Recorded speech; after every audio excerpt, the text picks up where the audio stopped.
Halo, selamat siang saudara. Live Update kembali menjumpai Anda bersama dengan saya Nila Irda. Kami akan menyajikan beragam informasi dari berbagai daerah yang akan dilaporkan secara langsung oleh wartawan kami di lapangan. Inilah Live Update selengkapnya. Kita awali dengan informasi pertama. Kabupaten Bulungan resmi masuk dalam wilayah yang akan menerapkan pemberlakuan pembatasan kegiatan masyarakat atau PPKM level 4 pada 26 Juli hingga 2 Agustus mendatang. Saat PPKM level 4 diberlakukan, Bupati Syahwani mengatakan tidak akan ada penyekatan jalan di dalam kota Tanjung Selor. Pemerintah setempat mengatakan akan menguatkan pengawasan khususnya pada syarat perjalanan yang melewati jalur laut. Aturan ini nantinya masih akan disepakati terlebih dahulu antar daerah di wilayah Kaltara, sehingga penerapan aturan syarat perjalanan dapat diikuti oleh semua daerah. Untuk mengetahui bagaimana informasi terkininya terkait PPKM di wilayah tersebut, telah tersambung bersama saya wartawan Tribun Kaltara, ada Maulana Ilhami Faudi di sana. Halo Faudi, selamat siang. Selamat siang Rania. Faudi, bisa dijelaskan terlebih dahulu mungkin untuk kondisi kasus COVID-19 di wilayah Bulungan sendiri seperti apa informasinya? Baik, selamat siang Tribuners. Untuk kasus COVID-19 di Bulungan sampai hari ini statusnya masih zona merah, di mana berdasarkan data hari Minggu kemarin terdapat penambahan 145 kasus baru, yang menjadikan total akumulasi kasus menjadi 5.722 kasus, dengan kasus aktif bertambah 25 kasus sehingga ada 1.235 orang yang saat ini menjalani perawatan atau menjalani isolasi mandiri. Adapun kasus korban meninggal akibat COVID-19 untuk kemarin bertambah 1 orang hingga total selama pandemi ini berlangsung menjadi 69 orang. Faudi, berdasarkan yang tadi sempat saya katakan dalam PPKM level 4 ini akan diberlakukan nantinya syarat perjalanan begitu. Bisa dijelaskan Faudi bagaimana kemudian nantinya persyaratan bagi pelaku perjalanan ini? Baik, tadi kami sempat wawancara Bupati Bulungan Syahwani. Beliau mengatakan bahwa memang rencananya akan memperketat syarat masuk perjalanan khususnya melewati jalur laut, karena Bulungan ini diketahui adalah ibu kota dari Kaltara yang mana juga tersambung jalur laut dengan kabupaten kota lainnya. Namun Bupati sendiri sampai saat ini masih menunggu aturan yang lebih tinggi atau dari level gubernur atau provinsi, karena mengingat perjalanan laut di Bulungan ini terjadi tidak hanya internal Bulungan tapi juga antar kabupaten kota di Kaltara. Faudi, kemudian selain terkait syarat pelaku perjalanan yang nantinya masih akan digodok lagi, apakah ada ketentuan pembatasan kegiatan masyarakat lainnya selama PPKM level 4 ini di sana? Untuk PPKM level 4 sendiri nantinya seperti operasional dunia usaha itu akan dibatasi hingga maksimal pukul 10 malam, untuk swalayan itu hingga pukul 8 malam.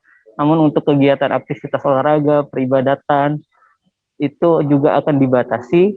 Untuk pembelajaran tatap muka bagi siswa-siswa TK sampai SMP di wilayah Bulungan itu akan ditiadakan hingga 2 Agustus mendatang. Adapun terkait kegiatan usaha PKL, warung makan itu maksimal hingga pukul 10 malam. Gitu kan ya. Baik, terima kasih banyak Faudi atas laporan Anda. Selamat bertugas kembali. Wartawan Tribun Kaltara Faudi melaporkan saudara terkait bagaimana penerapan PPKM di Kabupaten Bulungan. Kita beralih ke informasi selanjutnya masih terkait PPKM. Pemberlakuan pembatasan kegiatan masyarakat level 4 juga diberlakukan di Pekanbaru sejak hari ini. PPKM level 4 ini akan berlaku di Kota Pekanbaru hingga 8 Agustus 2021 mendatang.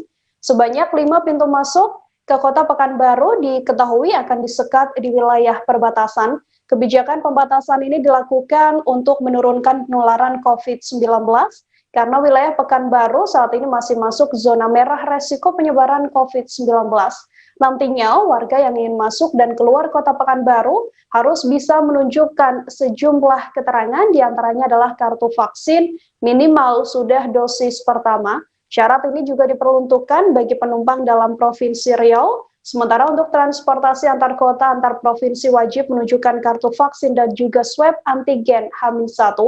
Untuk mengetahui informasi terkininya, tersambung bersama saya wartawan Tribun Pekanbaru, ada Fernando Sikumbang di sana. Halo Fernando. Fernando, selamat siang.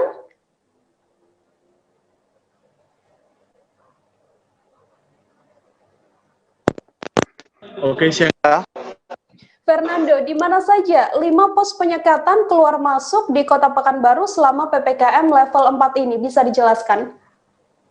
Oke, Nila, kemarin tim Satgas yang berasal dari gabungan sudah melakukan rapat dan bakal melakukan proses pengawasan pada hari ini.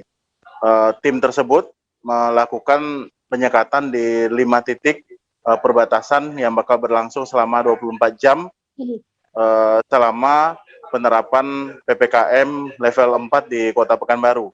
Kelima titik tersebut yakni di Jalan Yosudarso di Rumbai yang merupakan jalan lintas Pekanbaru Dumai, kemudian di Jalan Kaharudin Nasution, tepatnya di perbatasan dengan Kubang, yang merupakan jalan lintas dari Pekanbaru ke Kuantan Singingi, kemudian di Jalan Subrantas Garuda Sakti, yang merupakan akses jalan lintas Pekanbaru Kampar, kemudian jalan lintas timur kilometer 22, kawasan ini merupakan jalan lintas dari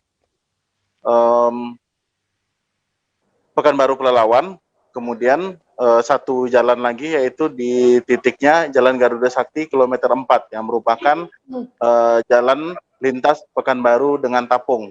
Jadi seluruh perbatasan ini nantinya mulai ditutup dan pembatasan tersebut bakal berlangsung selama PPKM level 4 ini, Nila.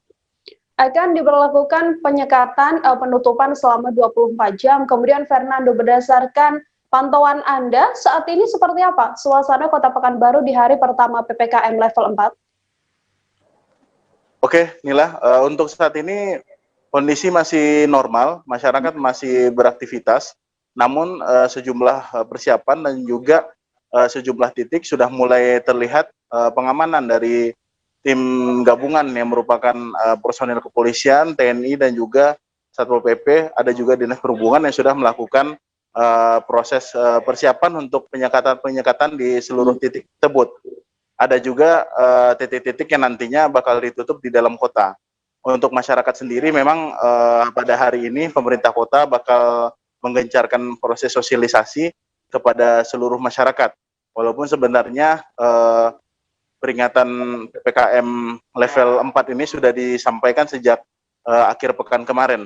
Namun wali kota bersama unsur Forkopimda pada hari ini bakal menggelar sosialisasi secara masif dan bakal menyampaikan kepada masyarakat bahwa bakal diberlakukan PPKM level 4 di Pekanbaru dari tanggal 26 Juli hingga 8 Agustus nanti.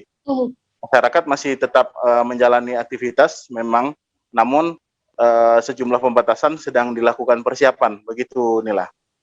Kemudian untuk instruksi dari wali kota sendiri untuk para petugas gabungan yang bekerja di lapangan seperti apa, Fernando? Oke, seperti disampaikan wali kota pada rapat kemarin, beliau menyampaikan bahwa para aparat gabungan nantinya bisa melakukan penindakan nantinya terhadap para pelanggar, namun diutamakan pendekatan secara humanis kepada masyarakat, terutama masyarakat yang memang masih terlihat melakukan aktivitas kerumunan dan juga keramaian. Karena fokus kedua hal tersebut menjadi fokus dalam PPKM level 4 ini yang menjadi perhatian, karena khususnya di pasar, pusat keramaian, dan juga di pusat perbelanjaan seperti pasar modern, begitu rekan Nila. Maka wali kota berharap masyarakat nantinya bisa mengikuti poin-poin dari surat edaran yang sudah disampaikan sejak akhir pekan kemarin. Begitu, Nila. Jika nantinya mungkin ada warga yang membandel, sanksi apa yang akan dijatuhkan, Fernando? Oke, Kanila, seperti disampaikan wali kota usai rapat persiapan pada akhir pekan kemarin, jadi ada sejumlah sanksi sebenarnya sudah disiapkan. Yang pertama adalah sanksi berupa teguran tertulis. Sebelumnya didahului oleh teguran lisan terlebih dahulu. Namun bagi masyarakat yang tetap membandel, melakukan kerumunan dan juga tidak mematuhi protokol kesehatan selama PPKM level 4 ini, nantinya wajib untuk membayar denda sebesar Rp100.000. Itu untuk personal, untuk pribadi rekan Nila. Sedangkan untuk pelaku usaha nantinya yang memang seharusnya tutup pada saat PPKM level 4, nantinya bakal dikenakan denda sekitar Rp500.000 nantinya untuk setiap kali pelanggaran. Maka ia menghimbau agar masyarakat untuk tetap kooperatif dan selalu berupaya agar untuk mematuhi protokol kesehatan selama penerapan PPKM level 4 ini. Karena ia berharap tidak ada lagi perpanjangan setelah PPKM level 4 ini, karena guna dari PPKM level 4 ini adalah untuk menekan kasus COVID di Kota Pekanbaru, karena sampai saat ini Kota Pekanbaru masih berada di level zona merah COVID-19. Begitu, Nila.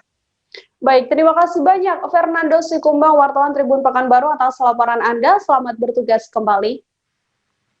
Kita ke informasi selanjutnya, Saudara. Pemerintah Kota Pontianak, Kalimantan Barat resmi memperpanjang PPKM hingga 2 Agustus 2021. Namun pada level 4 PPKM ini akan ada beberapa kelonggaran yang diberlakukan pemerintah setempat. Di antaranya terkait tempat usaha dan kapasitas pengunjung yang diperbolehkan. Untuk menekan angka penyebaran COVID-19, pemerintah Kota Pontianak juga terus gencar melakukan vaksinasi COVID-19 dan penerapan protokol kesehatan yang ketat. Bagaimana informasi terkait PPKM level 4 di wilayah Pontianak ini? Telah tersambung bersama saya, wartawan Tribun Pontianak, ada Muhammad Rokib di sana. Halo Rokib, selamat siang. Ya, Nila, selamat siang. Rokib, seperti apa perkembangan PPKM level 4 di Kota Pontianak ini? Apakah memang benar diperpanjang dan bagaimana informasi terkininya? Ya, Nila, berdasarkan informasi yang terbaru dari Wali Kota Pontianak selaku Satgas COVID-19 Kota Pontianak bahwa pada 26 Juli 2021 ini adalah resmi untuk pemberlakuan pembatasan kegiatan masyarakat level 4 akan diperpanjang sampai 2 Agustus 2021 nantinya. Hal tersebut sebagaimana disampaikan oleh Wali Kota Pontianak bahwa berdasarkan instruksi dari Mendagri nomor 26 tahun 2021, sehingga pemerintah Kota Pontianak maupun Satgas COVID-19 Kota Pontianak menindaklanjuti untuk memperpanjang PPKM level 4 ini, seperti itu, Bila. Rokib, apakah benar pada PPKM level 4 ini ada beberapa kelonggaran yang diberlakukan oleh pemerintah setempat? Ya, berdasarkan informasi yang terbaru, sudah wawancara Wali Kota Pontianak bahwa memang untuk PPKM level 4 kali ini akan ada beberapa kelonggaran. Satu di antaranya yaitu akan diperbolehkannya untuk pelaku usaha seperti rumah makan maupun warung kopi ataupun kafe hingga pukul 21.00 atau pukul 9 malam dengan kapasitas pengunjung yaitu 25% dari kapasitas ruangan yang ada. Kemudian untuk yang tempat makan di tempat itu memang akan diizinkan. Namun untuk secara lebih detailnya saat ini Satgas COVID-19 Kota Pontianak tengah melakukan rapat koordinasi untuk mengatur lebih rinci terkait teknis pelaksanaan PPKM level 4 yang diperpanjang di Kota Pontianak, Kalimantan Barat, seperti itu, Denda.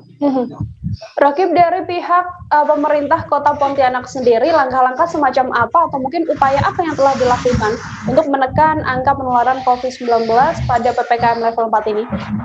Ya, memang ada beberapa upaya yang telah dilakukan oleh pemerintah Kota Pontianak maupun Satgas COVID-19 Kota Pontianak. Satu di antaranya itu terus menggencarkan program vaksinasi COVID-19 yang ada di Kota Pontianak. Hingga saat ini di Kota Pontianak untuk penyuntikan dosis pertama vaksinasi COVID-19 untuk dosis pertama itu sudah mencapai lebih dari 150.000. Kemudian untuk dosis yang kedua itu sudah melebihi dari angka 50.000. Nah, selain itu, selain menggencarkan program vaksinasi ini juga terus digencarkan untuk protokol kesehatan COVID-19 seperti pengawasan oleh para petugas di lapangan seperti Satgas COVID-19 baik dari Satpol PP, TNI dan Polri lainnya terus gencar melakukan pengawasan terhadap protokol kesehatan COVID-19. Kemudian memang tampak tadi untuk di lapangan memang untuk arus lalu lintas itu sudah dibuka untuk penyekatan di lapangan, sehingga upaya-upaya lain nantinya akan diatur lebih rinci di surat edaran Wali Kota Pontianak yang akan dikeluarkan. Seperti itu, Nila. Baik, saudara, untuk mengetahui bagaimana informasi selengkapnya terkait pernyataan dari Wali Kota Pontianak, Edi Rusdi Kamtono, berikut liputannya untuk Anda. Pak, ini berarti PPKM level 4 di Pontianak artinya fix diperpanjang, tinggal menunggu keputusan resmi berupa surat nanti aja Pak ya berarti Pak? Pak, jika dilihat dari evaluasi dari PPKM yang telah diberlakukan sebelumnya seperti apa Pak di Kota Pontianak? Memang itu tidak serta-merta mendapatkan hasil langsung hari ini PPKM, minggu depan selesai, minggu depan dapat hasil, tidak bisa karena pandemi ini sudah terlanjur merata penularannya, ya sudah terlanjur merata, sehingga yang bisa kita lihat hasilnya sekarang sudah ada mulai penurunan kasus. Nah, itu berarti di puncaknya sudah mulai melandai, ada bahkan sudah menurun untuk yang kasus dari hasil swab dan tingkat kesembuhan masyarakat. Nah, tingkat kesembuhan masyarakat itu menjadi antibodi mereka, ya. Mereka yang sudah terkonfirmasi itu sudah terbentuk antibodi, ya. Sehingga mudah-mudahan tidak terulang lagi untuk orang yang sama sudah terkonfirmasi. Kecuali orang yang belum pernah sama sekali terkonfirmasi, ya itu teori epidemiologinya. Dan sebab itu kita juga di boost dengan vaksin.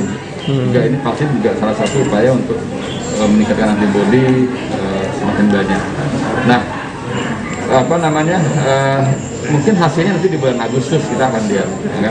Mudah-mudahan ini terus menurun dan PPKM ini sebenarnya menahan laju tingkat puncaknya ini. Ya, contoh ya, kalau tidak ada PPKM kan yang terpapar ini kan mungkin banyak, tidak terkendali lah saat ini. Akhirnya fasilitas kesehatan tidak mampu untuk menangani warga yang terkonfirmasi. Ini harus kita kendalikan supaya grafiknya itu landai dan terkendali. Untuk penurunannya berapa persen Pak? Sejauh ini Pak? Data dari Dinas Kesehatan 25%. Sudah ada penurunan. Berkondisi yang lalu. Terus Pak, untuk program vaksinasi sendiri? Kita beralih ke informasi selanjutnya, Saudara. Lanut Halim Perdana Kusuma menggelar vaksinasi COVID-19 untuk masyarakat umum di Mall Pondok Gede Bekasi pada Senin 26 Juli hari ini. Setidaknya 2.000 lebih kuota vaksin disediakan untuk masyarakat umum secara gratis. Vaksinasi ini diprioritaskan untuk warga Bekasi, meski tak menutup kemungkinan bahwa nantinya warga Jakarta juga diperbolehkan. Vaksinasi rencananya akan digelar selama 2 hari. Untuk mengetahui bagaimana informasi terkininya, tersambung bersama saya wartawan Tribun Jakarta, ada Indah Farah di sana. Halo, Indah.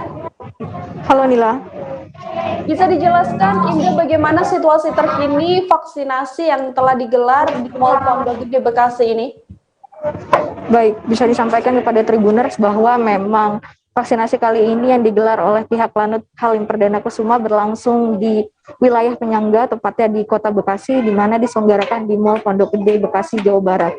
Memang sesuai dengan instruksi Panglima TNI yang telah disampaikan bahwa tak hanya vaksinasi dilaksanakan di ibu kota saja dan di Bandara Halim Perdana Kusuma saja, namun menyasar juga di kota-kota lain seperti Kota Bekasi. Untuk suasana terkini di lokasi, vaksinasi masih berlangsung karena memang vaksinasi dijadwalkan mulai pukul 8 pagi hingga pukul 3 sore atau 15.00 waktu Indonesia bagian Barat, di mana jumlah peserta pada hari pertama ini berjumlah 2.000 dan pihak Lanut Halim Perdana Kusuma menyiapkan kembali kuota tambahan di mana 500 sehingga perharinya kuota vaksinasi berjumlah 2.500 untuk para peserta. Seperti itu, Nila. Untuk rencana vaksinasi ini akan digelar berapa lama, Indah? Baik, untuk vaksinasi ini disampaikan oleh Danlanut Halim Perdana Kusuma Marsma TNI Bambang Yunarto bahwa vaksinasi akan digelar selama 2 hari, tepatnya pada hari ini hingga esok hari 27 Juli 2021 dengan waktu dan jam yang sama. Adapun vaksinasi ini digelar melalui dua metode, yakni melalui web maupun on the spot atau go show, di mana para peserta vaksinasi bisa langsung datang dan mendaftarkan diri mereka, lalu mengambil nomor antrian dan mengikuti tahapan-tahapan vaksinasi sampai observasi dan mendapatkan kartu vaksinasi. Seperti itu, Nila.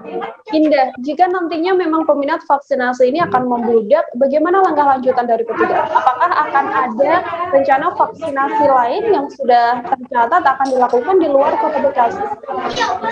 Baik, bisa disampaikan bahwa memang kuota yang diberikan sudah mencapai ribuan untuk membantu Pemkot Kota Bekasi sendiri bila nantinya para peserta yang ingin vaksinasi bisa datang langsung ke Mall Pondok Gede. Namun disampaikan informasi terbaru yang disampaikan oleh Denlanut bahwa untuk kuota hari ini memang ditutup sebanyak 2.500, kemudian esok hari 2.500, sehingga peserta yang hari ini datang namun kuota telah terpenuhi akan dialihkan ke esok hari.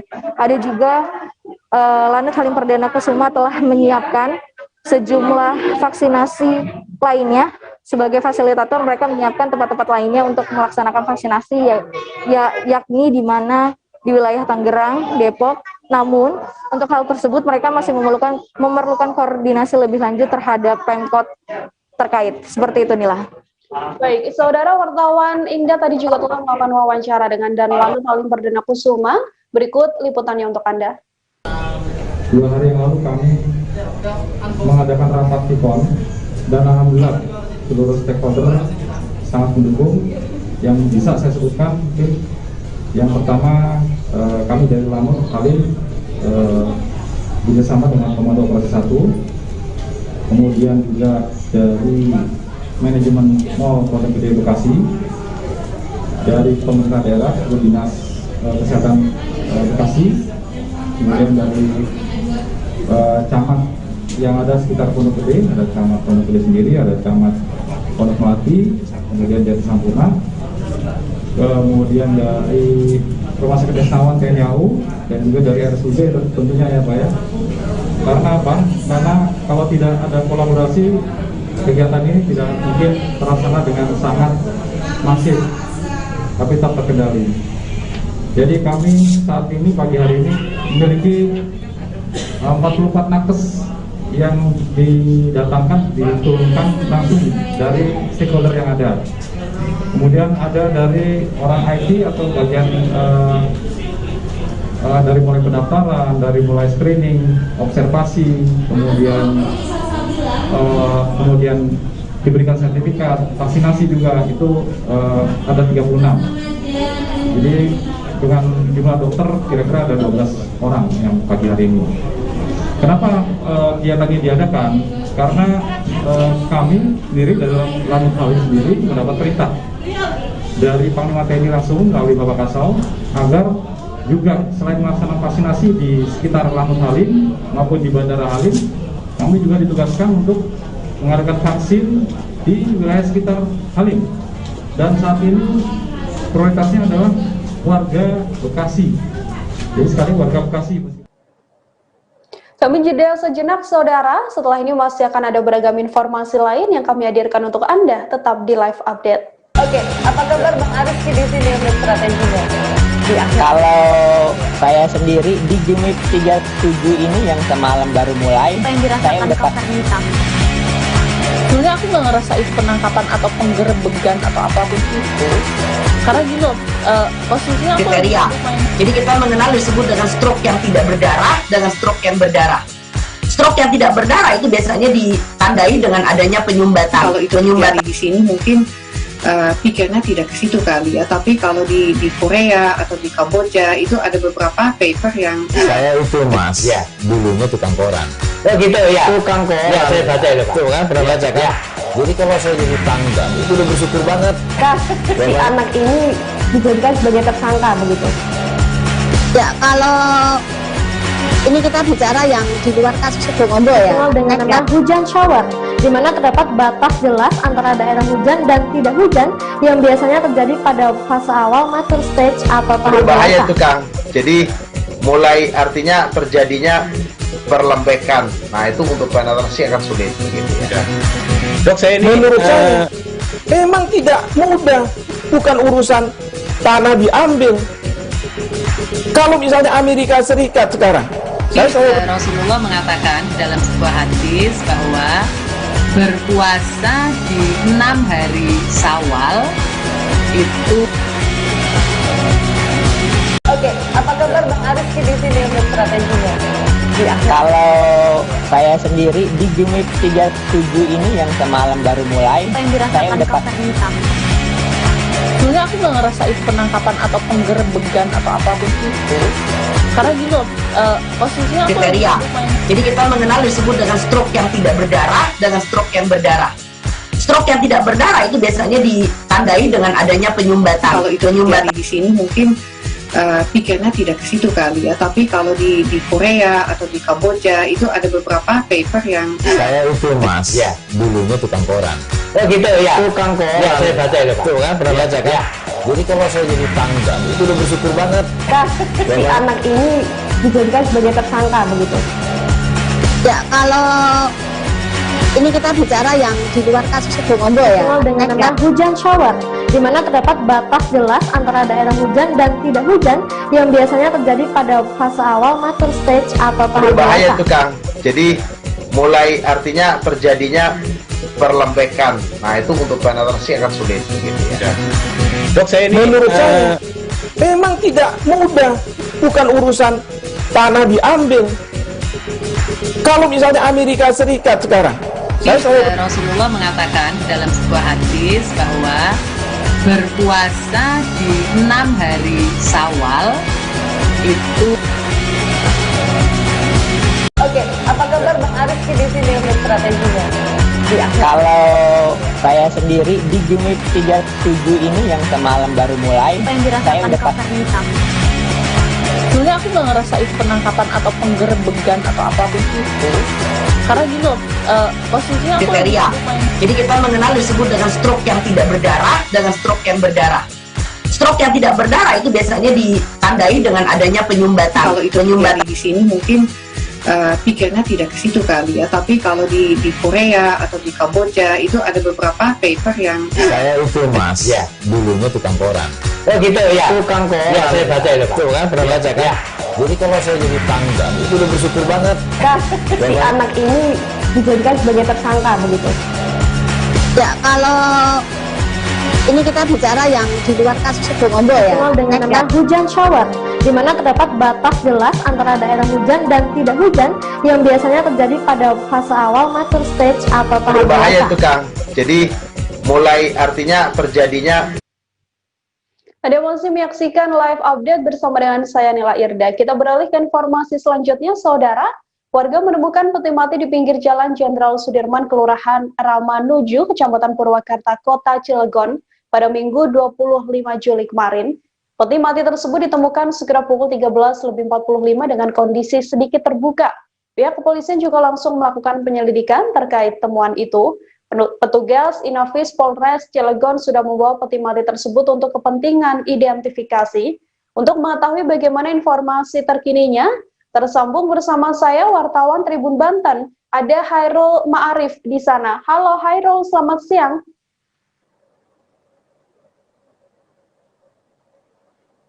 Hairul, selamat siang. Siang Nila, sudah dengar? Ya. Hairul, terkait penemuan peti mati ini, bagaimana kronologisnya bisa dijelaskan? Ya Nila, terima kasih Nila. Selamat siang Tribuners. Saya Hairul.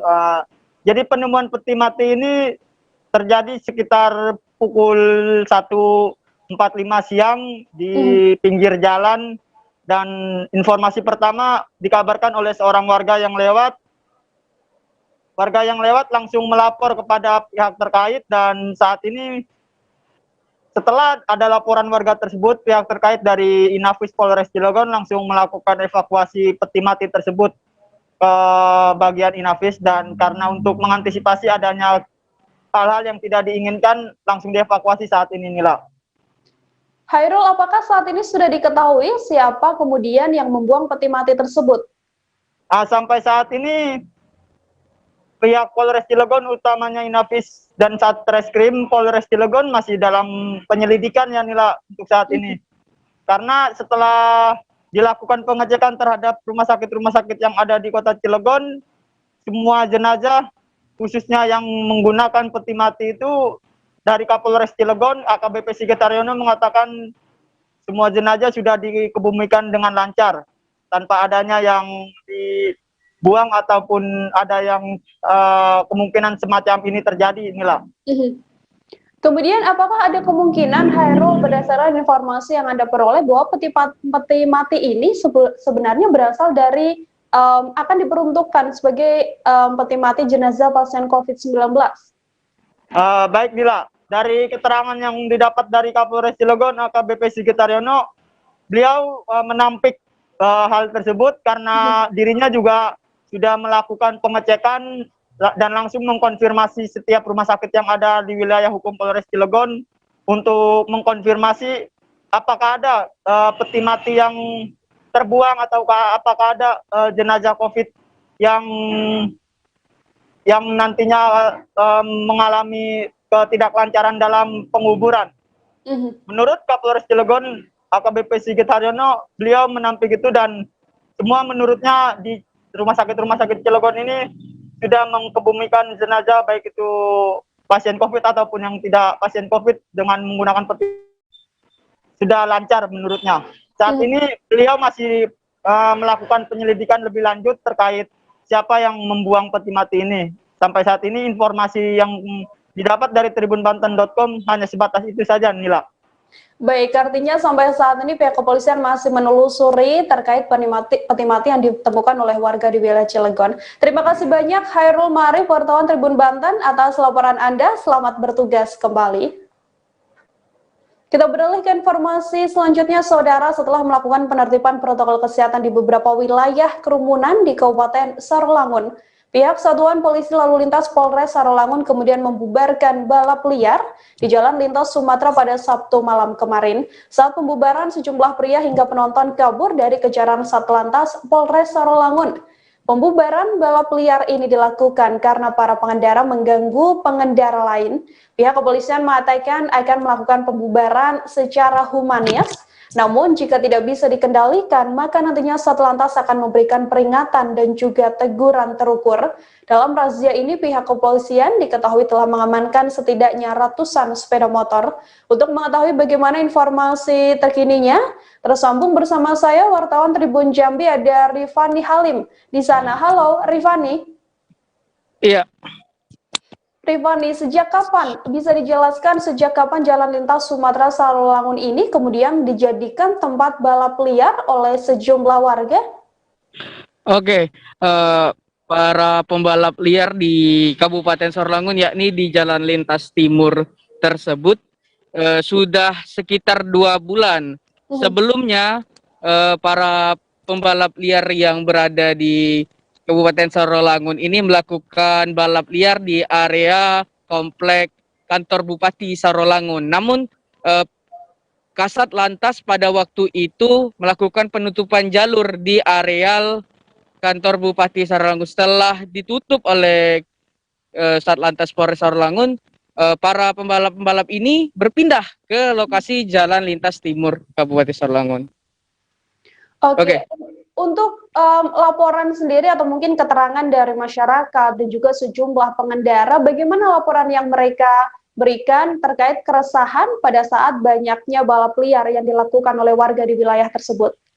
Oke, para warga serta para warga yang di sekitar dan para pengemudi truk antar provinsi maupun antar kota yang sering melalui jalan lintas Kabupaten Sarolangun ini sangat merasa resah dalam aktivitas balap liar ini. Nah, di sini para travel maupun mobil truk yang ingin melintas pada waktu pemuda-pemuda ini melakukan balap liar, mereka harus berhenti sejenak untuk memastikan bahwa aman untuk melalui jalan tersebut.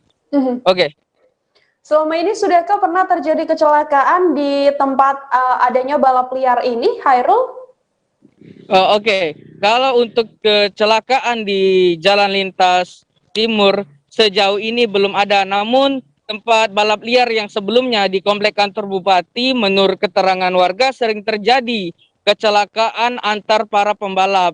Nah, juga sempat pernah menabrak warga setempat. Oke, Rifani, ini kan tadi sempat saya katakan bahwa sudah ada pembubaran yang dilakukan oleh pihak kepolisian. Terkait pembubaran yang dilakukan pihak kepolisian ini, informasinya seperti apa? Apakah sudah ada yang kemudian ditahan atau ditetapkan sebagai tersangka, dan apa saja yang telah diamankan oleh pihak kepolisian?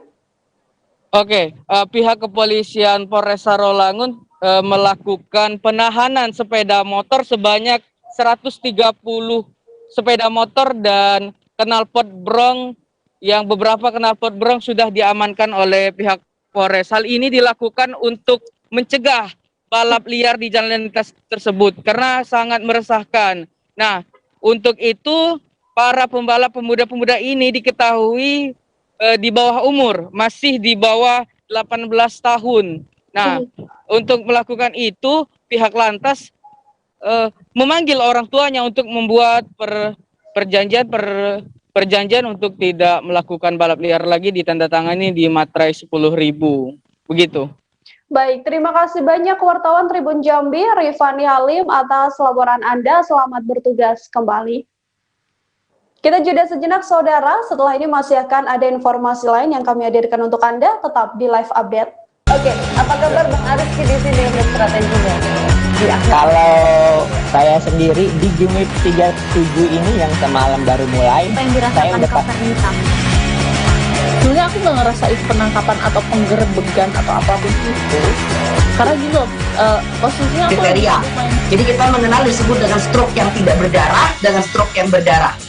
Stroke yang tidak berdarah itu biasanya ditandai dengan adanya penyumbatan. Kalau itu terjadi di sini mungkin pikirnya tidak ke situ kali ya, tapi kalau di Korea atau di Kamboja itu ada beberapa paper yang saya itu mas, ya dulunya tukang koran. Oh gitu ya, tukang koran. Ya saya baca itu Pak. Tuh kan pernah baca kan? Ya. Jadi kalau saya jadi pangdam itu udah bersyukur banget. Si anak ini dijadikan sebagai tersangka begitu.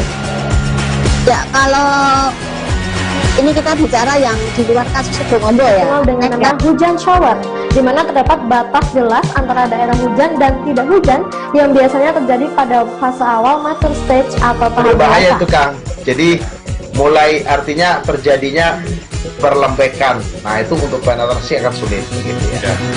Dok, saya ini menurut saya memang tidak mudah, bukan urusan tanah diambil. Kalau misalnya Amerika Serikat sekarang, Rasulullah mengatakan dalam sebuah hadis bahwa berpuasa di 6 hari Syawal itu. Oke, apa kabar Bang Ariski di sini untuk strateginya? Kalau saya sendiri di Jumit 37 ini yang semalam baru mulai, saya udah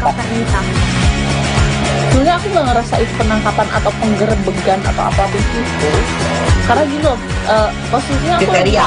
Jadi kita mengenal disebut dengan stroke yang tidak berdarah dengan stroke yang berdarah. Stroke yang tidak berdarah itu biasanya ditandai dengan adanya penyumbatan. Kalau itu terjadi di sini mungkin pikirnya tidak ke situ kali ya, tapi kalau di Korea atau di Kamboja itu ada beberapa paper yang saya itu mas, ya dulunya tukang koran. Oh gitu ya, tukang koran. Ya saya baca itu Pak. Tuh kan pernah baca kan? Ya. Jadi kalau saya jadi pangdam itu udah bersyukur banget. Si anak ini dijadikan sebagai tersangka begitu.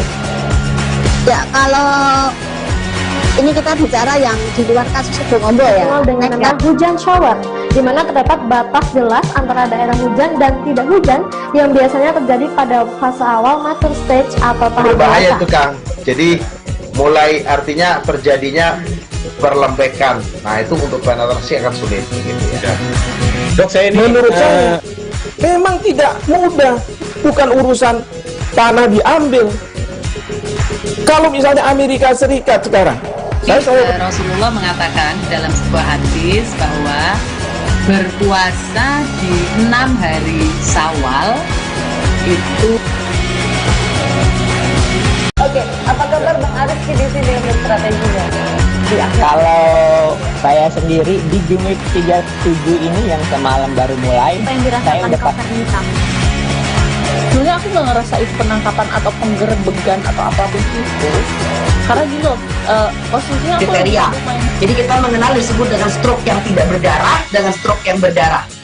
Stroke yang tidak berdarah itu biasanya ditandai dengan adanya penyumbatan. Kalau itu terjadi di sini mungkin pikirnya tidak ke situ kali ya, tapi kalau di Korea atau di Kamboja itu ada beberapa paper yang Saya itu mas, ya dulunya tukang koran. Oh gitu ya. Tukang koran. Ya, saya baca itu Pak. Tuh kan, pernah baca kan? Ya. Jadi kalau saya jadi tangga, itu udah bersyukur banget. Kasus si anak ini dijadikan sebagai tersangka begitu. Ya, kalau ini kita bicara yang di luar kasus Situbondo ya, dengan nama hujan shower, di mana terdapat batas jelas antara daerah hujan dan tidak hujan yang biasanya terjadi pada fase awal mature stage atau tahap Berbahaya dewasa. itu Kang. Jadi mulai artinya terjadinya perlembekan. Nah itu untuk penetrasi akan sulit gitu ya. Dok, saya ini menurut saya memang tidak mudah, bukan urusan tanah diambil. Kalau misalnya Amerika Serikat sekarang, Rasulullah mengatakan dalam sebuah hadis bahwa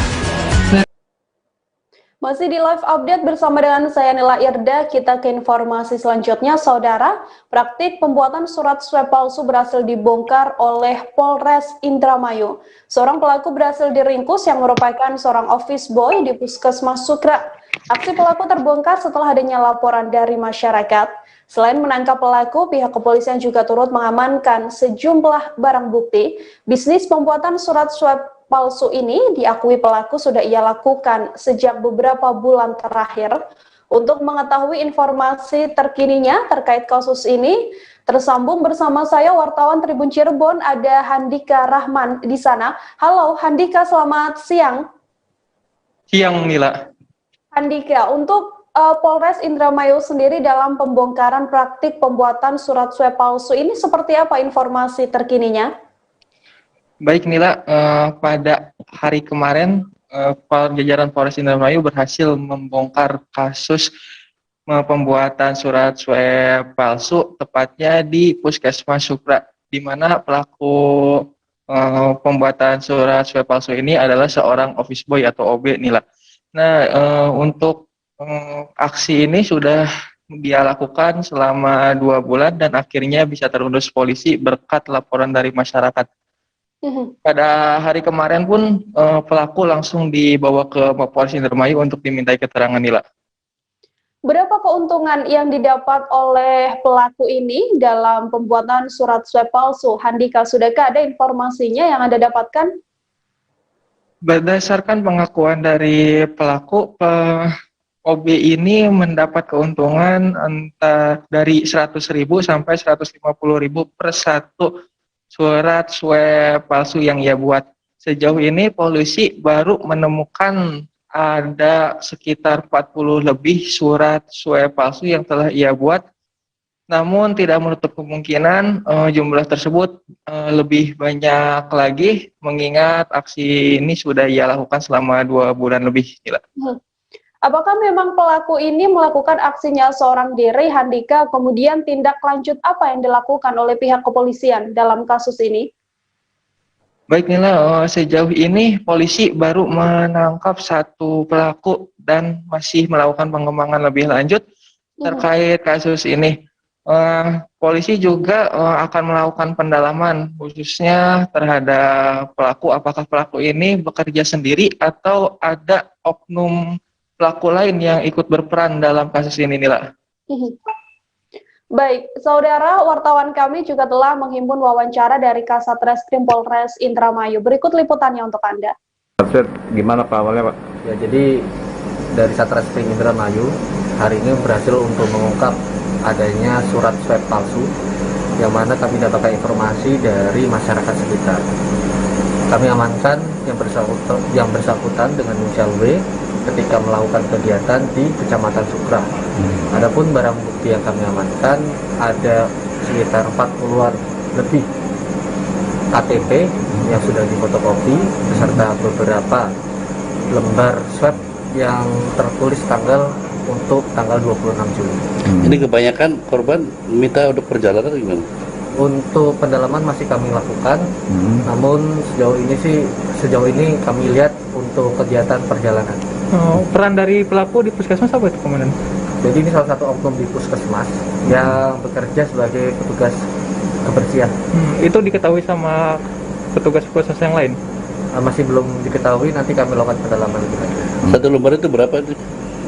Sekitar 100 sampai 150 ribu. Sudah menjalankan aksi sudah berapa bulan? Menurut pengakuan sekitar 2 bulan. 2 bulan. Ancaman hukuman?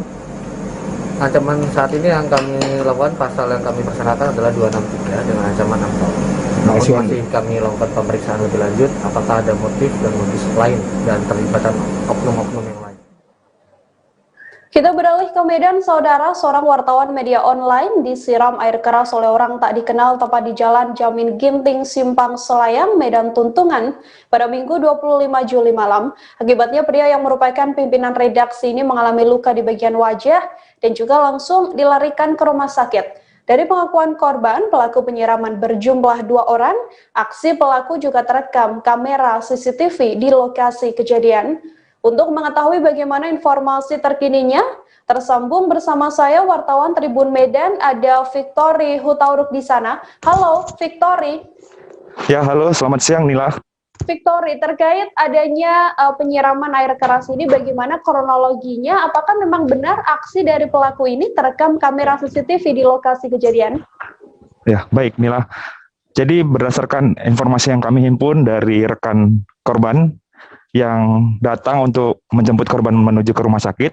Kejadian terjadi pada hari Minggu sekitar pukul 22 WIB, di mana pada saat itu dia sedang menunggu seseorang berinisial HST untuk berjumpa. Namun ketika dia sedang menunggu di pinggir jalan, tiba-tiba ada 2 orang yang sedang menaiki kereta fiction, datang dan langsung menyiram si korban dari atas kereta. Dan ketika melakukan penyiraman, korban langsung berlari, sedangkan kedua pelaku langsung kabur menggunakan sepeda motor. Inilah. Berdasarkan keterangan saksi mata di lokasi kejadian, bagaimana penuturannya? Ya, sesuai dengan kesaksian dari para pekerja dari rumah makan yang ada di dekat TKP, mengatakan bahwa pada saat kejadian, korban tiba-tiba saja langsung berlari menuju ke rumah makan dan meminta bantuan. Wajahnya sudah membiru dan seperti meleleh.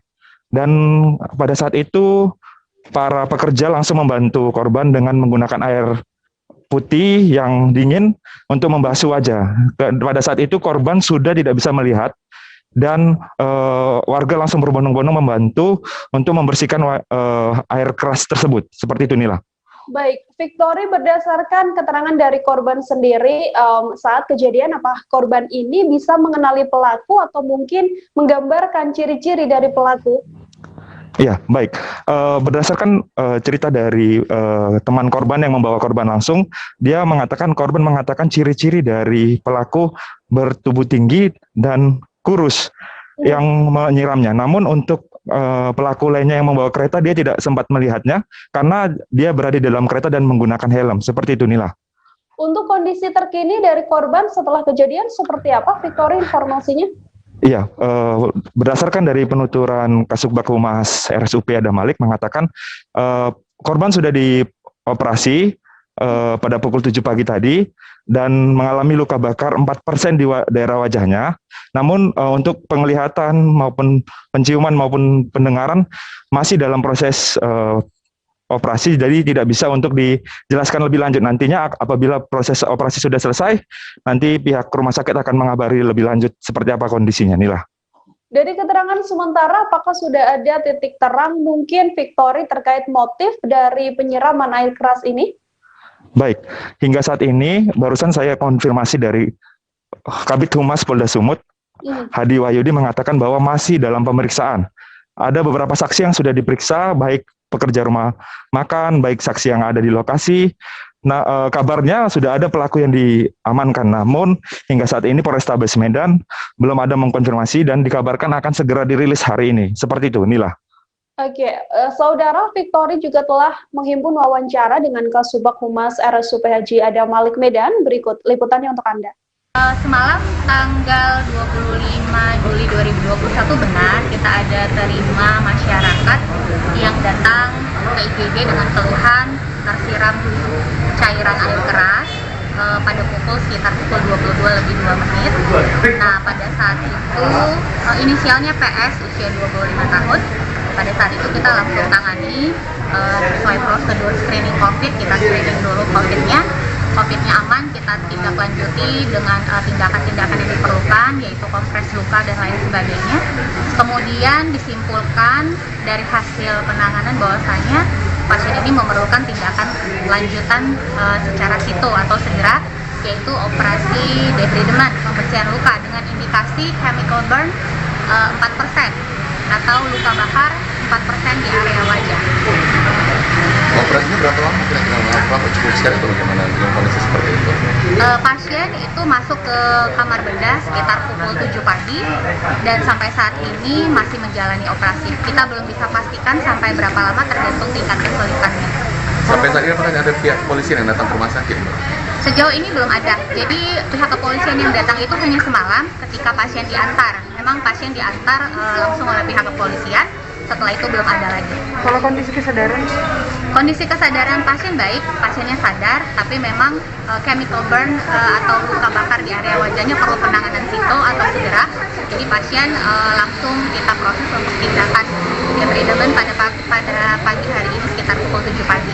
Kak, luka bakarnya di bagian muka aja atau ada mengenai mata, Kak? Ya, luka bakarnya itu di area wajah paling banyak 4%, serta cipratan sedikit di tangan kiri dan kanan, hanya sedikit saja, paling banyak itu di area wajah.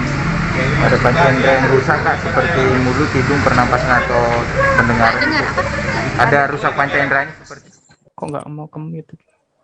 Kita ke informasi selanjutnya, Saudara. Aparat Satuan Reserse Kriminal Polres Langsa berhasil meringkus ZW, 25 tahun, tersangka utama pembunuh Ridwan 53 tahun. Toke Butut yang tak lain adalah majikan dari pelaku. Pada Sabtu 24 Juli, tersangka ditangkap di kediamannya di Dusun Rukun, Kampung Dalam, Aceh Tamiang. Terungkapnya kasus pembunuhan ini bermula dari temuan mayat korban yang dimasukkan ke dalam karung di dekat jembatan. Dalam 1 kali 24 jam, petugas langsung berhasil menangkap pelaku yang merupakan pekerja di gudang butut milik korban. Meski satu pelaku telah ditangkap, namun pihak kepolisian diketahui masih memburu satu pelaku lain yang juga terlibat dalam pembunuhan ini. Pelaku kedua adalah orang yang dimintai tolong pelaku utama untuk membuang mayat korban. Bagaimana informasi terkininya? Tersambung bersama saya, wartawan wartawan Serambi Indonesia, ada Zubir di sana. Halo Zubir. Halo, selamat siang Mbak. Selamat siang Zubir, terkait kasus ini bisa diinformasikan apa motif dari pelaku kemudian menghabisi nyawa korban yang kita tahu merupakan majikan atau bos dari pelaku sendiri? Jadi kasus ini pasca penangkapan pada hari Sabtu, hari Minggu, pihak kepolisian Resor Langsa telah melakukan press release kepada media, dan motif yang disampaikan oleh Kapolres Langsa, AKBP Agung Kanigoro Nusantoro Sik, bahwasannya pelaku tega menghabisi nyawa korban yang tak lain adalah majikan dia atau bos tempat dia bekerja, karena merasa dendam, sakit hati. Menurut pengakuan pelaku kepada pihak kepolisian, bahwasannya selama dia bekerja sering dimarahi dan dengan kata-kata kasar, dan ada beberapa kali korban memukul si pelaku. Jadi karena motif itulah si pelaku nekat menghabisi korban yang sudah direncanakannya sejak hari Selasa dan baru dilaksanakan pada Jumat malam dini hari. Zubir, untuk kronologi pelaku menghabisi nyawa korban seperti apa? Apakah memang benar pelaku ini bekerja sama dengan satu pelaku lain dalam melancarkan aksinya? Jadi pelaku yang sudah merencanakan sejak hari Selasa dan baru melakukan aksinya pada Jumat dini hari, bekerja membunuh korban sendiri sekitar antara pukul 1 dan pukul 2. Jadi ketika itu korban yang tertidur di depan TV dalam ruang tamu rumahnya tiba-tiba didatangi oleh pelaku yang malam itu juga tidur di rumah korban. langsung menuju ke korban dan menusuk korban dengan pisau sebanyak 2 atau 3 kali. 2 kali, 1 kali di bagian pundak belakang, 2 kali di bagian perut. Saat itu juga dalam tempo berapa waktu, mungkin menit, 1-2 menit, korban langsung meninggal dunia di tempat. Selanjutnya pelaku menelpon temannya yang saat ini masih DPO, DN, untuk meminta bantuan, mengajak DN tersebut, pelaku mengajak DN tersebut untuk membawa mayat korban yang telah dimasukkan ke dalam goni, membawa dengan becak motor ke arah Aceh Timur yang jaraknya mungkin sekitar 30 km dari Kota Langsa, dan membuangnya di suatu sungai salah satu desa di kawasan Kecamatan Perlak Timur, Kabupaten Aceh Timur. Berdasarkan keterangan dari pihak kepolisian, Zubir, untuk hukuman yang diberlakukan pada pelaku setelah melakukan aksi pembunuhan ini seperti apa informasinya? Ya Mbak, diulangi. Untuk aksi dari pelaku ini kan melakukan aksi pembunuhan dan juga bisa dikatakan ini adalah pembunuhan berencana, begitu ya Zubir. Apakah memang sudah ditetapkan oleh pihak kepolisian hukuman apa yang dijatuhkan pada tersangka ini? Jadi untuk pelaku terancam hukuman pasalnya pasal hukuman mati, paling lama hukuman penjara 20 tahun atau seumur hidup, dan paling berat hukuman mati.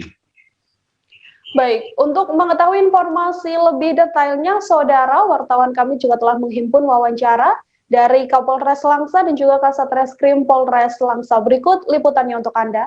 Pengungkapan kasus meninggalkannya orang lain.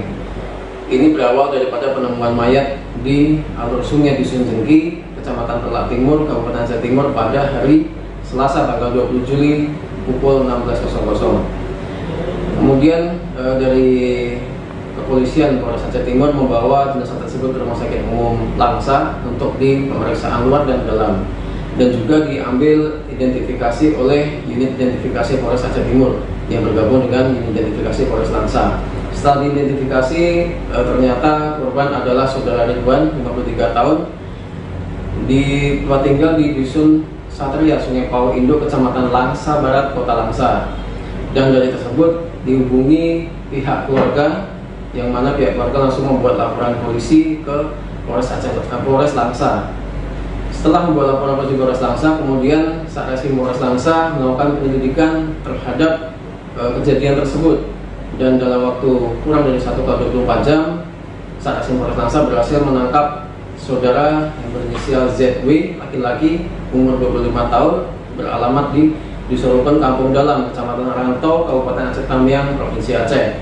Dari tersangka kita amankan beberapa barang bukti, yaitu 2 buah buku rekening, 1 buah ATM milik korban, dan 2 buah HP milik korban, dan juga barang-barang butut lainnya yang berhasil dicuri oleh pelaku. Dan dari hasil identifikasi, hasil pemeriksaan luar oleh Rumah Sakit Umum, kita temukan 1 bilah pisau tanpa gagang yang tertancap di perut korban, 1 pasang pakaian milik korban yang berlumuran darah, 1 goni, 2 buah besi pemberat, dan tali tambang. Dari motif pelaku tersebut, kita dapati bahwasanya pelaku merasa sakit hati yang sering dimarah-marahi oleh korban.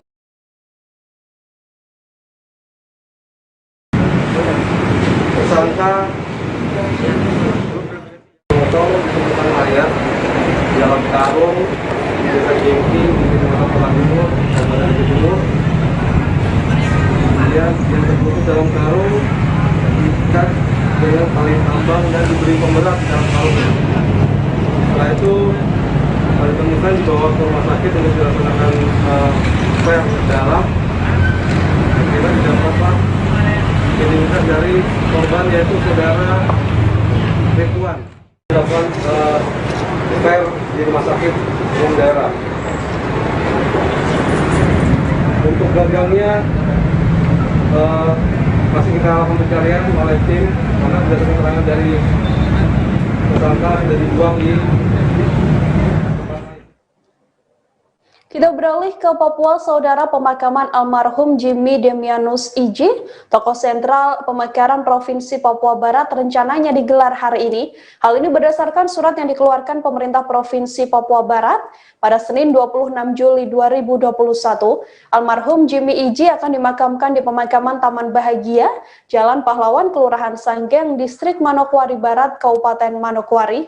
Untuk mengetahui bagaimana informasi terkininya, telah tersambung bersama saya, wartawan Tribun Papua, ada Safwan Ashari di sana. Halo, Safwan. Halo, Nila. Safwan, bisa dijelaskan untuk pelaksanaan pemakaman dari almarhum Jimmy Iji, tokoh pemekaran Provinsi Papua Barat ini seperti apa informasinya? Ya, baik, Nila juga Tribuners dimanapun Anda berada. Hari ini dapat saya kabarkan dari Kabupaten Manokwari, pelaksanaan pemakaman tokoh sentral pemekaran Provinsi Papua Barat yang rencananya akan digelar pukul 10 pagi, namun berdasarkan kesepakatan dari keluarga sehingga baru akan dilaksanakan sekitar pukul 15 waktu 15 lebih 40 menit waktu Indonesia Timur. Baik, Safwan, ini kan nantinya almarhum akan dimakamkan ke Taman Bahagia. Kenapa kemudian pemakaman ini dialihkan ke Taman Bahagia? Bisa diinformasikan? Ya, inilah juga Tribuners dimanapun Anda berada. Pemakaman almarhum Jimmy Iji seharusnya kan menurut keterangan dari pihak keluarga, rencananya mereka ingin untuk almarhum Jimmy Iji sebagai tokoh sentral pemekaran Provinsi Papua Barat ini dimakamkan di Taman Makam Pahlawan. Namun ada beberapa pertimbangan sehingga jenazah almarhum menurut keterangan dari pemerintah provinsi juga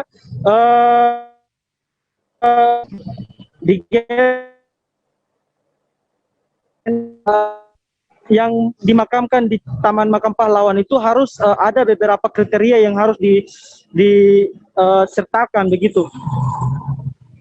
Baik, artinya ada beberapa kriteria yang tidak dipenuhi, begitu akhirnya tidak bisa dimakamkan di Taman Makam Pahlawan dan dialihkan ke Taman Bahagia. Untuk tanggapan dari pihak keluarga sendiri, Safwan, seperti apa setelah pemakaman dari almarhum Jimmy Iji ini dialihkan ke Taman Bahagia? Berdasarkan wawancara saya dengan Bapak Gubernur Provinsi Papua Barat, Domingus Manacan tadi,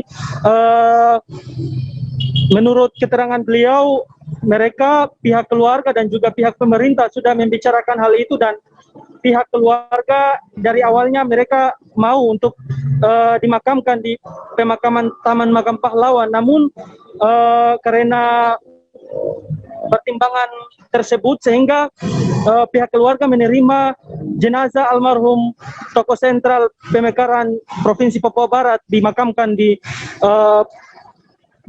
di Taman Bahagia. Nila. Baik, terima kasih banyak Safwan atas laporan Anda terkait rencana pemakaman dari tokoh sentral Jimmy Demianus Iji di Taman Makam Bahagia Sorong. Selamat bertugas kembali, Safwan. Terima kasih atas laporan Anda. Kita jeda sejenak, saudara. Masih akan ada informasi lain yang kami hadirkan untuk Anda. Tetap di live update. Oke, apa kabar Bang Arif di sini untuk strateginya? Kalau saya sendiri di Gimik 37 ini yang semalam baru mulai, saya udah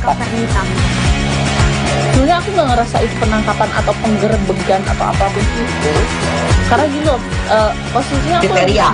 Jadi kita mengenal disebut dengan stroke yang tidak berdarah dengan stroke yang berdarah.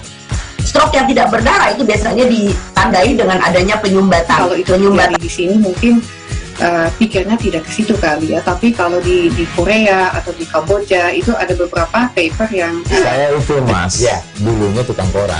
Oh gitu ya, tukang koran. Ya saya baca itu pak. Tuh kan pernah baca kan? Ya. Jadi kalau saya jadi tanggal itu udah bersyukur banget. Kasus si anak ini dijadikan sebagai tersangka begitu. Ya kalau Ini kita bicara yang di luar kasus Situbondo ya. Dengan nama hujan shower, di mana terdapat batas jelas antara daerah hujan dan tidak hujan yang biasanya terjadi pada fase awal mature stage atau tahap berbahaya itu Kang. Jadi mulai artinya terjadinya perlembekan. Nah itu untuk penetrasi akan sulit gitu ya. Dok, saya ini menurut saya memang tidak mudah, bukan urusan tanah diambil. Kalau misalnya Amerika Serikat sekarang, Rasulullah mengatakan dalam sebuah hadis bahwa berpuasa di 6 hari Syawal itu. Oke, apa kabar Bang Arif di sini untuk strateginya? Kalau saya sendiri di unit 37 ini yang semalam baru mulai, saya udah Sebenarnya aku nggak ngerasa itu penangkapan atau penggerebegan atau apapun itu, karena gini loh, posisinya aku kriteria. Jadi kita mengenal disebut dengan stroke yang tidak berdarah dengan stroke yang berdarah. Stroke yang tidak berdarah itu biasanya ditandai dengan adanya penyumbatan. Kalau itu terjadi di sini mungkin pikirnya tidak ke situ kali ya, tapi kalau di Korea atau di Kamboja itu ada beberapa paper yang saya itu Mas, ya dulunya tukang koran. Oh gitu ya, tukang koran. Ya saya baca itu Pak. Tuh kan pernah baca kan? Ya. Jadi kalau saya jadi tanggal itu udah bersyukur banget. Masih bersama saya Nila Irda dalam live update siang ini. Kita ke informasi selanjutnya, Saudara. Sekda di Kabupaten Ogan Komering Ulu atau Oku Sumatera Selatan, yakni Haji Ahmad Tarmizi memecahkan rekor muri dengan gelar terbanyak. Setidaknya ada 83 gelar akademik dan non-akademik yang disandang pria berusia 55 tahun ini. Semua gelar tersebut diperoleh melalui proses yang ketat dan mengikuti setiap tahapan dalam meraih gelar. Rincian seluruh gelar Ahmad Tarmizi adalah 11 gelar akademik dan juga 72 gelar non-akademik. Kegigihannya dalam menuntut ilmu yang kemudian mengantarkan Haji Ahmad Tarmizi tercatat dalam rekor muri.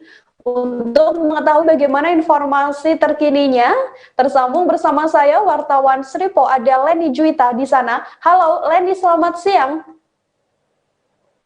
Selamat siang Lila. Leni, bagaimana informasinya terkait ada sekda dengan gelar terbanyak ini? Apakah memang Muri sudah mencatatkan nama beliau sebagai sekda yang memiliki gelar terbanyak, atau kapan piagam Muri ini akan diberikan pada yang bersangkutan? Baik Nila, Bapak Sekda Oku, Dr. Haji Ahmad Tarmizi ini sudah tercatat sebagai pembaca rekor Muri dengan gelar terbanyak untuk sekda. Jadi rencananya pemberian rekor Muri ini akan disampaikan pada hari ulang tahun Kabupaten Ogan Komering Ulu yang ke-111 pada tanggal 29 Juli 2021. Begitu Nila. Baik, Leni, berdasarkan wawancara yang Anda lakukan dengan yang bersangkutan begitu, apakah sosok dari sekda ini sendiri hafal dengan gelar sebanyak itu yang ia terima selama ini? Baik, Nila dan pemirsa netizen Tribun, kita informasikan kepada pemirsa bahwa kami sudah pernah mencobanya. Ternyata alhamdulillah sekda ini benar-benar hafal cara menulisnya, sekaligus saya mencoba mengetes bagaimana beliau mengucapkan satu persatu gelarnya. Walaupun beliau sempat kehabisan napas gitu, namun kita akui benar-benar hafal begitu. Walaupun ada beberapa di antaranya gelar itu disebutkan tidak berurutan begitu, karena menurut beliau dia mendapatkan gelar ini benar-benar melalui proses dan tahapan yang semestinya begitu, Mbak Nila. Nila. Baik, Leni, ini kan sebenarnya beliau hafal dari seluruh gelar yang didapatkan, namun apabila memang sedang ada kegiatan atau dalam penulisannya sendiri, apakah juga seluruh gelar ini dicantumkan atau hanya dipilih beberapa gelar saja? Baik nih dan pemirsa netizen Tribun, biasanya beliau hanya menyebutkan 11 gelar saja, itu gelar akademik, karena mengingat tentunya akan memakan kolom dan sangat rumit apabila mau disebutkan 83 gelar itu. Jadi untuk yang formal biasanya hanya 11 gelar akademik saja, begitu inilah. Oke, ada 11 gelar akademik yang kemudian terus dituliskan dalam setiap aktivitasnya. Kemudian harapan dari beliau seperti apa, Leni, terkait banyaknya gelar yang didapatkan ini? Benar, Mbak. Benar, Nila. Jadi menurut beliau, dia sangat berharap dia menjadi inspirasi bagi keluarga, saudara, kerabat, dan khususnya teman-teman seprofesi. Karena ada anggapan beberapa ASN itu kalau sudah mendapat 1 gelar saja sudah cukup. Karena mereka merasa kesulitan di saat sudah bekerja dan harus menempuh pendidikan lagi. Nah, Bapak Tarmizi ini ingin memotivasi orang-orang terdekatnya, khususnya anak dan keluarganya, agar mengikuti jejaknya. Karena dimanapun seseorang apabila dia memiliki ilmu, maka akan banyak kemudahan-kemudahan yang dia peroleh, begitu, Nila. Baik, saudara, untuk mengetahui bagaimana pernyataan resmi dari sosok ini yang memiliki gelar terbanyak ini, berikut liputannya untuk Anda dari Sekda Oku Haji Ahmad Tarmizi. Sekda. Selamat siang, Mbak Eni. Kami dapat informasi Bapak mendapat penghargaan rekod muri sebagai pemilik titel terbanyak. Bisa Bapak ceritakan bagaimana, seperti apa? Ya. Alhamdulillah saya dapat penghargaan dari muri dengan rekor Sekda yang memiliki gelar akademik dan non-akademik terbanyak. Sampai dengan hari Sabtu tadi, saya ujian akhir sarjana teknik mesin di Universitas Saburai, itu merupakan gelar akademik saya yang ke-11, dan kalau dijumlahkan sampai dengan saat ini gelar saya akademik sebanyak 11 dan non-akademik sebanyak 72.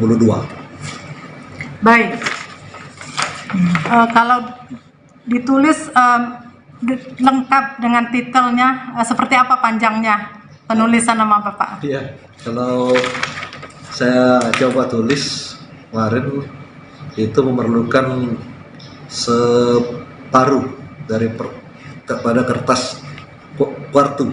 Jadi kalau kita ketik mungkin sampai 5 atau 6 baris jumlahnya. Tapi sampai dengan saat ini di kepegawaian di pemerintah kabupaten saya hanya menggunakan gelar akademiknya saja. Baik Pak, kami juga penasaran ini motivasi apa yang membuat Bapak sepertinya sangat tinggi keinginan belajarnya gitu. Ya.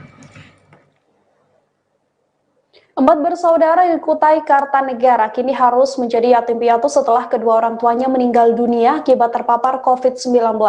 Anak paling tua baru berusia 17 tahun, sementara anak paling kecil berusia 4 tahun.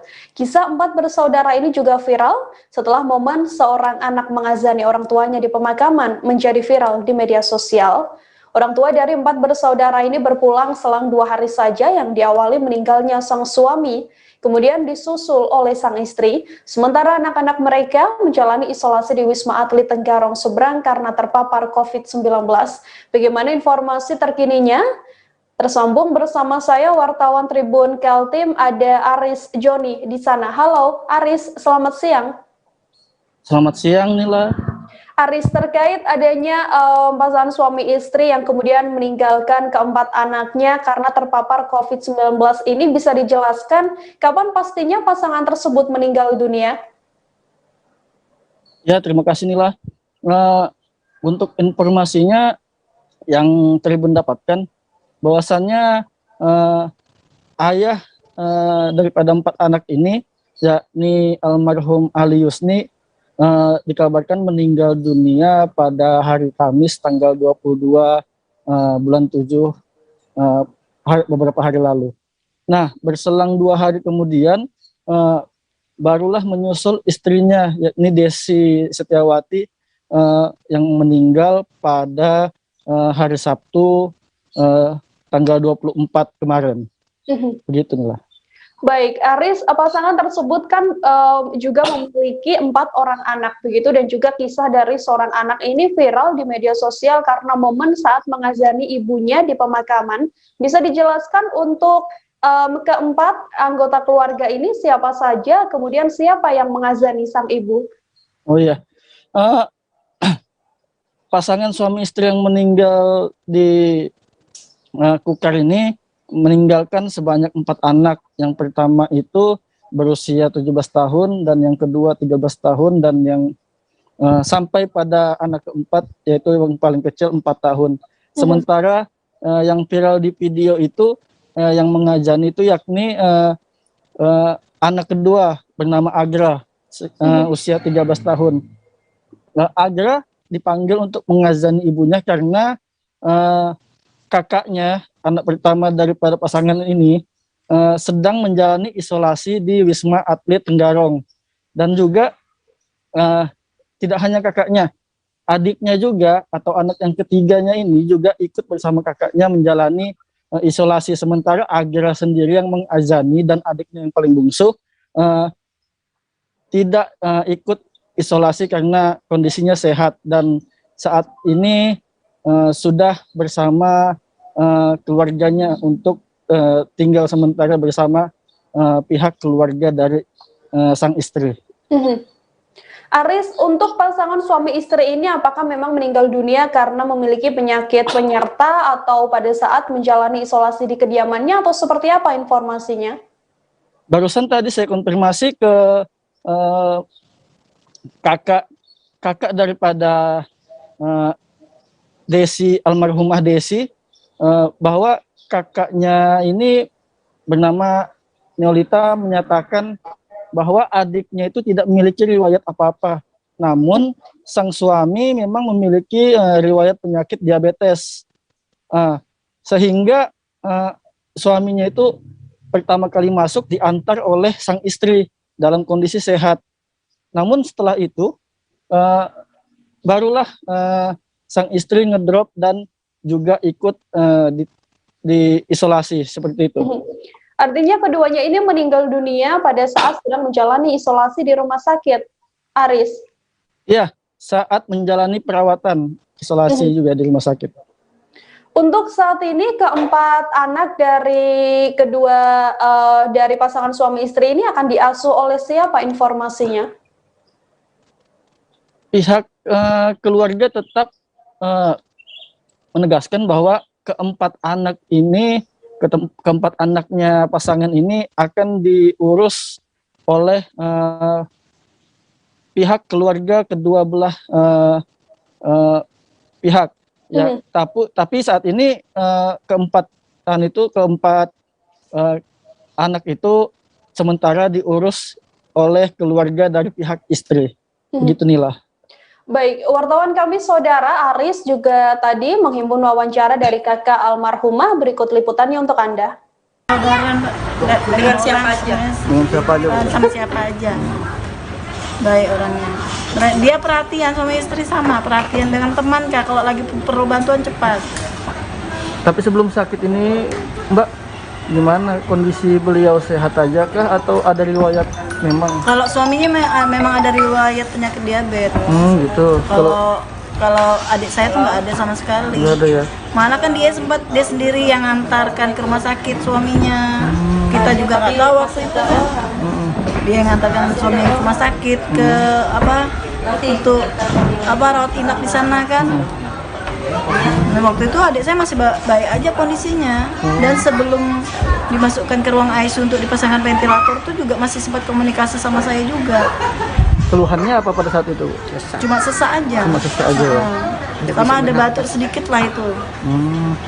Tapi selama ini dikenal sehat aja Bu ya? Nggak ada? Sehat, alhamdulillah sehat.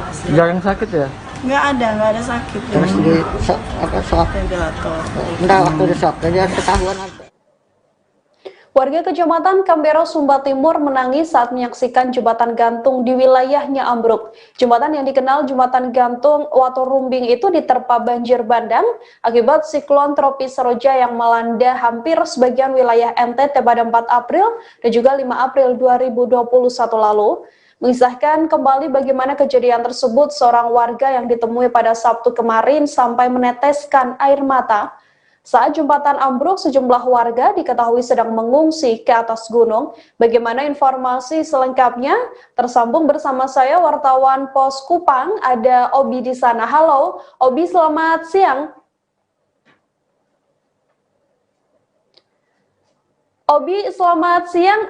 Terkait informasi jembatan ambruk ini, kapan pastinya dan bagaimana kondisi terkini di sana? Baik, jembatan gantung di Desa Kiritana di Kecamatan Kambera, Kabupaten Sumba Timur, Provinsi Nusa Tenggara Timur ini ambruk pada awal April lalu. Ambruknya jembatan ini akibat banjir bandang dan badai Seroja yang menimpa wilayah NTT termasuk di Sumba Timur, ya sempat menghanyutkan jembatan gantung yang ada di Dusun 3, Desa Kiritana, Kabupaten Sumba Timur. Untuk kondisi saat ini di sana seperti apa, Obi, berdasarkan pantauan Anda? Kondisi saat ini khususnya di Dusun 3 di Desa Kiritana ini warga masih bisa menyeberang sungai ini, tetapi akses secara normal praktis tidak ada atau lumpuh sekali. Karena untuk menyeberang sungai ini hanya khusus untuk orang-orang dewasa saja. Sedangkan untuk anak-anak dan perempuan mereka harus dipapah karena air yang ada ini rata-rata setinggi dada orang dewasa. Sehingga akses dari kampung sebelah ke Dusun 3 ini praktis lumpuh. Aktivitas warga juga tersendat akibat robohnya jembatan tersebut. Apakah sudah ada tanggapan dari pemerintah terkait hal ini, Obi? Sampai saat ini dari pemerintah setempat baru mereka sudah melaporkan karena kasus jembatan gantung yang roboh ini dilaporkan sebagai kasus bencana alam, sehingga sudah dilaporkan dan dikoordinasikan dengan Balai Wilayah Sungai Nusa Tenggara II di Kupang untuk melakukan penanganan darurat terhadap jembatan gantung yang ambruk ini. Lalu sudahkah ada perencanaan kemudian dari pihak pemerintah untuk membangun kembali jembatan yang ambruk tersebut? Untuk perencanaan hasil konfirmasi kami bahwa saat ini koordinasi dengan pemerintah pusat dalam hal ini Balai Wilayah Sungai Nusa Tenggara II sempat mensurvei lokasi ambruknya jembatan itu dan dipastikan dan direncanakan bahwa jembatan ini bisa direhabilitasi dalam jangka waktu yang tidak begitu lama karena semua material-material dari jembatan ini masih ada di tempat. Baik, terima kasih banyak Obi atas laporan Anda. Obi tadi juga telah melakukan wawancara dengan seorang warga di sana. Saudara, berikut liputannya untuk Anda. Itu hari tanggal 5 April. Sementara ini jalan tidak bisa ini lagi sekarang. Tidak bisa kita langgar lagi di Kuai Ngapu, kan tidak sama dulu masih ada jembatan. Kita agak ringan Bapak, agak ringan untuk ini Kuai Ngapu jual apa kayak ini sayuran, tapi sekarang tidak bisa lagi untuk ya anak sekolah kan orang tua yang kasih langgar sekarang, mesti sekarang kalau sibuk orang tua pergi kebun. Anak sekolah tidak pergi sekolah lagi, tidak langgar lagi. Dan takutnya air deras. Ya. Harapan kami di sini untuk Dusun 3, kami berdoa untuk diperbaiki kembali jembatan ini yang kami